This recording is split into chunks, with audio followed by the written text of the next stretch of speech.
Robbers cave ಒಂದು ಅದ್ಭುತ ಪ್ರವಾಸಿ ತಾಣ. ಡೆಹ್ರಾಡೂನ್ ಮತ್ತು ರಾಬರ್ಸ್ ಕೇವ್ನ ಇತಿಹಾಸ ಕುತೂಹಲಕಾರಿಯಾದುದು.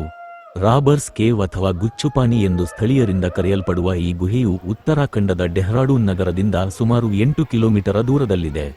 ರಾಬರ್ಸ್ ಕೇವ್ನ ಇತಿಹಾಸ. ಇದನ್ನು ರಾಬರ್ಸ್ ಕೇವ್, ದರೋಡೆಕಾರರ ಗುಹೆ ಎಂದು ಕರೆಯಲಾಗುತ್ತದೆ, ಏಕೆಂದರೆ ಐತಿಹಾಸಿಕವಾಗಿ ದರೋಡೆಕಾರರು ಇಲ್ಲಿ ತಮ್ಮ ಕೊಳ್ಳೆಹಣ ಮತ್ತು ಬಂಡವಾಳವನ್ನು ಮರೆಮಾಡುತ್ತಿದ್ದರೆಂದು ನಂಬಲಾಗಿದೆ. ಸ್ಥಳೀಯ ಕಥೆಗಳ ಪ್ರಕಾರ ಬ್ರಿಟಿಷ್ ಕಾಲದಲ್ಲಿ ಈ ಗುಹೆಯನ್ನು ದರೋಡೆಕಾರರು ಬಳಸುತ್ತಿದ್ದರು. ಭೌಗೋಳಿಕ ರಚನೆ. ಇದು ಒಂದು ನೈಸರ್ಗಿಕ ರಚನೆಯ ಗುಹೆ. ಇದರ ಮೂಲಕ ಹರಿಯುವ ನೀರಿನ ಹೊಳೆ ಗಮನಾರ್ಹವಾದುದು. ಗುಹೆಯ ಒಳಭಾಗದಲ್ಲಿ ನೀರು ಅದ್ಭುತವಾಗಿ ಕಾಣಿಸಿಕೊಳ್ಳುತ್ತದೆ ಮತ್ತು ಮಾಯವಾಗುತ್ತದೆ, ಆದ ಕಾರಣ ಇದನ್ನು ಗುಚ್ಚುಪಾನಿ ಎಂದು ಕರೆಯಲಾಗುತ್ತದೆ. ಅಂದರೆ ಮರೆಯಾದ ನೀರು. ಸಾಂಸ್ಕೃತಿಕ ಮಹತ್ವ.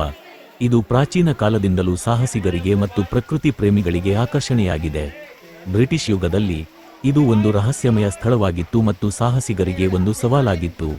ಪ್ರವಾಸಿ ಸ್ಥಳವಾಗಿ ಇಂದು ರಾಬರ್ಸ್ ಕೇವ್ ಒಂದು ಜನಪ್ರಿಯ ಟ್ರೆಕ್ಕಿಂಗ್ ಮತ್ತು ಪಿಕ್ನಿಕ್ ಸ್ಥಳವಾಗಿದೆ.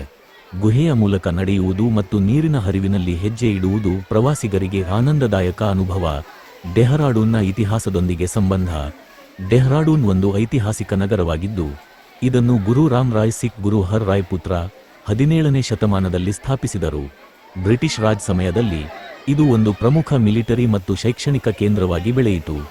ಇಂದಿಗೂ ಇಂಡಿಯನ್ ಮಿಲಿಟರಿ ಅಕಾಡೆಮಿ ಮತ್ತು ಫಾರೆಸ್ಟ್ ರಿಸರ್ಚ್ ಇನ್ಸ್ಟಿಟ್ಯೂಟ್ ಇಲ್ಲಿವೆ.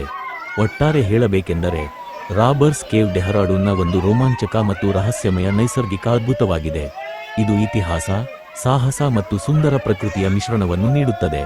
ನೀವು ಡೆಹ್ರಾಡೂನ್ಗೆ ಭೇಟಿ ನೀಡಿದರೆ ಈ ಗುಹೆಯನ್ನು ನೋಡಲು ಮರೆಯಬೇಡಿ.